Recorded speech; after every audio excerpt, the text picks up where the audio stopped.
Saturday morning. I appreciate that. It's so nice to see you. Welcome to our new offices, and I hope that you'll be coming here many, many times for events and meetings. And what's nice about this building is, you know, we're meeting here. These are our business offices, but we also have space in the building for community meetings and all of that.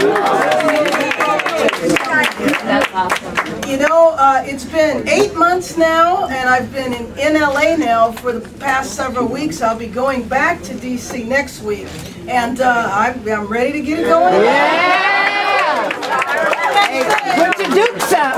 Well, we know the president's going to give his speech on Thursday. Oh, okay. And just get prepared for it, because I don't care what he says. I don't care what he says. Boehner could write the speech and give it to him, and then Boehner would be against the speech.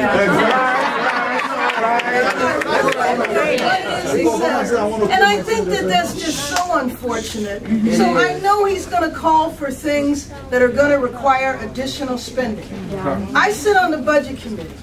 We have the best economists on the planet that come and speak to us.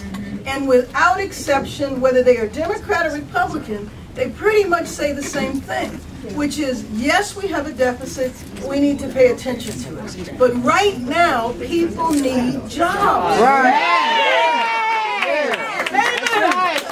more people are working, the more taxes will flow into the government. You think so? That alone will help the deficit. Then the other thing that will really help the deficit is to let the Bush tax cuts expire.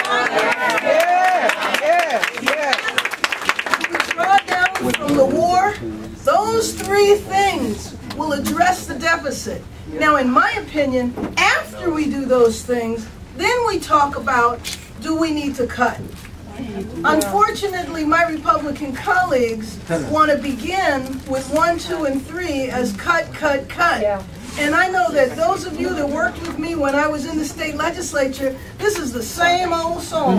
Same old song. They're all Republican. So it's not difficult for me to predict this. We have 30 days for the fiscal year to run out. And what I predict, shock, surprise, surprise, we're going to get close to a government shutdown again. Because the continuing resolution, which allowed the government to function and to spend money, expires the end of this month. So when I go back next week, we'll have the jobs debate. We'll also have the super committee that's going to meet. And then we will have the money that will run out at the end of the year. I mean, at the end of the fiscal year, which is the end of September. The Republicans, you got to hand it to them, because what they were very successful with is confusing the heck out of everybody. And confusing the deficit with the debt ceiling, and people think they're all the same thing. So I know that the president is going to call for additional spending on transportation, which is going to be jobs. He's going to call for other ways that there's jobs. Now, here's something the Republicans like.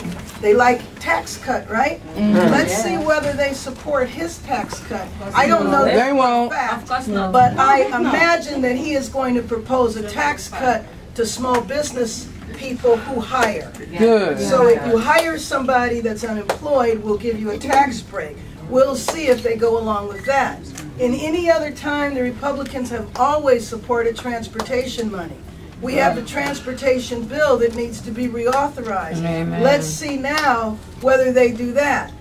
If you start by saying your #1 objective is to get him out of office and to make sure he doesn't have a second term, then everything that happens they're opposed to. And so I say all that to say, this is when we're really going to need your support. Because the way the press has been characterizing everything, it's as though the president is losing so much support. People don't support him. And so it's an opportunity for all of us to weigh in and say, and voice our support, especially after Thursday.